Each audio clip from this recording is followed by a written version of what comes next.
Orasi ilmiah guru besar berjudul Konvergensi Simbolik dalam Komunikasi Politik Digital Kontemporer, Pendekatan Tindakan Komunikatif untuk menguatkan ruang publik baru di era cyber demokrasi.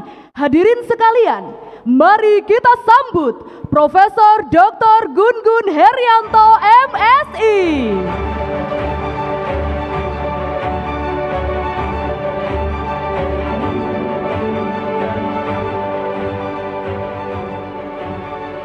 Assalamualaikum warahmatullahi wabarakatuh.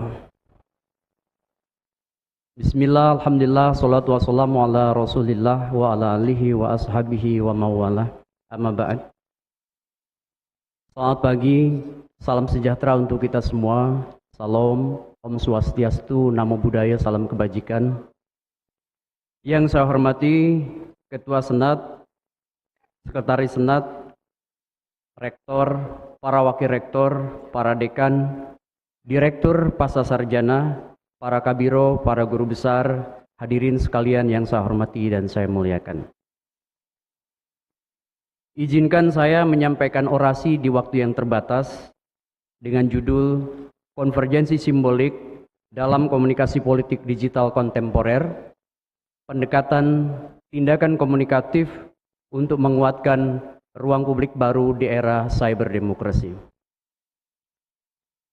Sebagaimana kita ketahui, realitas sosial dan politik tidak lagi sepenuhnya dibentuk oleh institusi formal, tetapi juga oleh interaksi simbolik di ruang digital. Perubahan ini menuntut pembacaan ulang terhadap teori komunikasi, demokrasi, dan ruang publik. Ilmu komunikasi, khususnya komunikasi politik, tidak cukup hanya menjadi alat deskriptif, tetapi harus hadir sebagai kerangka kritis dan normatif dalam menjaga kualitas demokrasi. Ada dua argumen sehingga topik ini penting menjadi perhatian kita semua. Pertama, semakin masifnya penggunaan internet oleh warga dunia termasuk di Indonesia. Merujuk ke data We Are Social tahun 2025, pengguna internet global mencapai 5,56 miliar atau 67,9% dari total populasi dunia yang berjumlah 8,20 miliar pada tahun 2025. Berdasarkan data ABGI, pengguna internet di Indonesia mencapai 229,4 juta jiwa atau 80,66% dari populasi 284,4 juta jiwa. Didominasi oleh Gen Alpha, Z, dan Milenial. Kedua, ruang digital telah menciptakan situasi saling memberi pengaruh erat dan kuat dengan dunia politik. John Postil menulis bahwa konsep politik digital dibagi menjadi beberapa bidang. Antara lain adalah pemerintahan digital, demokrasi digital, kampanye digital, dan mobilisasi digital. John Hadley menggambarkan cyberdemokrasi sebagai konsep yang melihat jaringan internet sebagai teknologi yang berpengaruh meningkatkan partisipasi dan memperluas demokrasi. Dalam riset saya, dinamika komunikasi politik digital ditandai oleh tiga hal, antara lain adalah narasi, konvergensi simbolik, dan communication privacy management.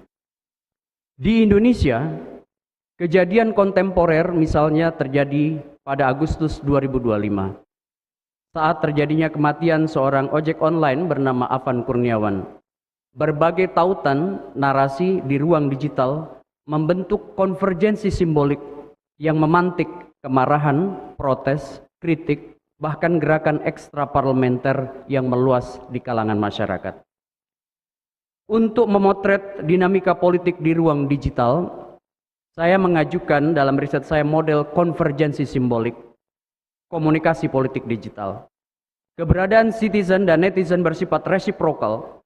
Selain itu juga akan sangat dipengaruhi oleh sumber daya atau resources yang mereka miliki, misalnya akses terhadap internet, wawasan tentang isu, kredibilitas, kapabilitas dia sebagai komunikator. Dalam konteks ini, netizen akan melakukan konvergensi simbolik di komunitas spiritual, berbagi narasi, termasuk juga melakukan manajemen privasi komunikasi. Semua itu akan memengaruhi yang disebut dengan kesadaran bersama yang memengaruhi dinamika politik di dunia virtual bahkan di dunia nyata. Bapak Ibu hadirin sekalian, era digital telah membawa lompatan paradigmatik. Internet, media sosial, dan teknologi algoritmik tidak hanya menjadi saluran komunikasi, tetapi juga jadi arsitektur baru kekuasaan simbolik. Ada 4 tipologi aktor dalam komunikasi politik digital. Pertama adalah diseminator, kedua publicist, ketiga propagandis, dan yang terakhir adalah hacktivis. Habermas, filsuf kritis generasi kedua dari aliran Frankfurt, menyebutkan ruang publik sebagai wilayah sosial yang bebas dari sensor dan dominasi. Hanya saja, era pembicaraan ruang publik dalam arti face-to-face sudah bergeser. Sebagaimana ditulis oleh Foster sebagai kritik terhadap Habermas, sudah berubah dari pola simetris menjadi pola asimetris. Habermas mendefinisikan tindakan komunikatif sebagai tindakan yang diarahkan oleh norma-norma yang disepakati bersama berdasarkan harapan timbal balik di antara subjek-subjek yang berinteraksi dengan menggunakan simbol, khususnya bahasa sehari-hari, sebagai medium tindakan tersebut. Secara faktual, praktek pendekatan tindakan komunikatif sesungguhnya hadir dalam ragam fenomena politik digital di Indonesia kontemporer.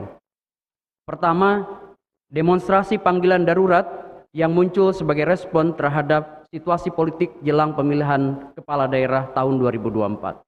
Kedua, penolakan terhadap kenaikan pajak pertambahan nilai atau PPN 12% pada akhir Desember 2024. Ketiga, jaga suara, aplikasi untuk memantau proses penghitungan suara dari setiap TPS. Keempat, gerakan 17+8, ini merupakan gerakan sosial populer di Indonesia pasca serangkaian demonstrasi besar mulai Senin 25 Agustus hingga 1 September 2025 yang berujung ricuh di berbagai kota. Tentu masih banyak lagi fenomena politik digital yang penting dielaborasi oleh kita semua.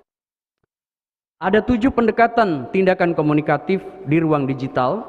Pertama, pendekatan rasional diskursif. Kedua, pendekatan inklusivitas dan kesetaraan, partisipasi. Ketiga, pendekatan etis normatif. Keempat, refleksivitas kritis. Kelima, pendekatan kontekstual dan sensitivitas budaya. Kemudian keenam, pendekatan literasi komunikasi digital. Ketujuh, pendekatan tata kelola institusional yang sudah saya tulis secara elaboratif di buku orasi saya. Bapak Ibu sekalian bisa membacanya. Sebagai catatan, konvergensi simbolik di ruang digital mempercepat pembentukan realitas sosial dan politik. Namun tidak selalu sejalan dengan kualitas demokrasi. Agenda etis menuntut kesadaran bahwa simbol politik adalah instrumen kekuasaan yang harus digunakan dengan tanggung jawab moral. Agenda kritis diperlukan untuk membongkar relasi kuasa di balik sirkulasi simbol digital dan melawan simplifikasi politik. Ruang publik digital yang berkeadaban bisa terwujud melalui dialog setara, terbuka, dan berlandaskan argumentasi yang bertanggung jawab.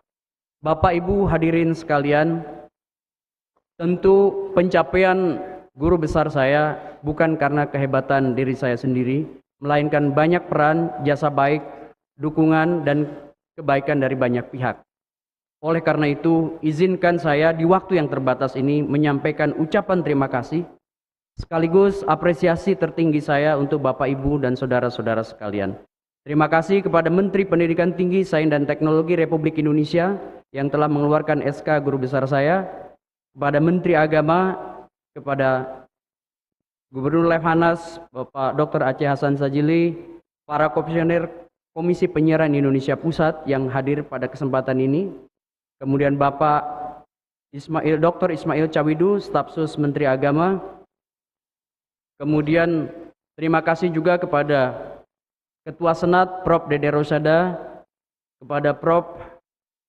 Masri Mansur, Sekretaris Senat, Rektor UIN Syarif Hidayatullah Jakarta, Prof. Asep Saifuddin Jahar, para Wakil Rektor, Profesor Ahmad Tolabi Karli, Profesor Imam Subhi, Profesor Alimun Hanif, Din Wahid MA PhD. Terima kasih juga kepada para dekan fakultas dan Direktur Pasca Sarjana. Terima kasih kepada tamu-tamu saya yang saya hormati. Secara khusus, saya ingin mengucapkan terima kasih banyak kepada orang tua saya tercinta, almarhum Bapak Haji Hidayat Ibrahim, dan Ibu Haja Nur Hidayah yang hadir pada kesempatan ini. Dengan kesabaran, keikhlasan, teladan dan bimbingan serta cinta kasihnya yang berlimpah mengantar saya ke titik ini sekarang. Tanpa kerja keras, doa dan ikhtiar beliau-beliau tidak mungkin saya bisa menyusuri jalan panjang pendidikan. Terima kasih juga kepada Bapak Ibu mertua saya yang selalu saya hormati, cintai dan saya jadikan panutan. Almarhum Profesor Dr. Faisal Ismail yang wafat tahun 2022 dan juga almarhumah Ibu Faridah Herawati yang baru saja meninggalkan kami pada 20 Desember 2025. Semoga beliau berdua yang telah berjasa besar pada kehidupan saya dan keluarga ditempatkan Allah di surganya. Saya juga mengucapkan terima kasih kepada kakak-kakak dan adik keluarga besar Bani Hidayat Ibrahim Cianjur, keluarga Yogyakarta dan keluarga dari Magelang. Di momentum bahagia ini saya juga secara khusus menyampaikan terima kasih dan apresiasi setinggi-tingginya untuk istri saya tercinta, Mila Maduri SEMM.